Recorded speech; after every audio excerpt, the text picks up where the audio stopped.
కారణం లేని కోపం, గౌరవం లేని ఇష్టం, బాధ్యత లేని యవ్వనం, జ్ఞాపకం లేని వృద్ధాప్యం అనవసరం.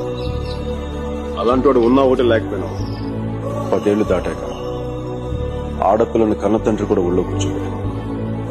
ఆ అనుమతి లేకుండా గదిలోకి కూడా వెళ్ళాడు. అలాంటి ఆడపిల్లని నేను 19 ఏళ్ళప్పుడు పట్టుకున్నానంటే నేను ఎంత ఆలోచించుంటాను సార్. ఒక్కసారి చేయి పట్టుకుంటే సచ్చేటప్పుడే వదలటం, మధ్యలో వదిలేయడం రాదు సార్. మీరు పెళ్లి చేస్తున్న వాడికంటే నేను 100 రెట్లు యోగ్యుణ్ణి.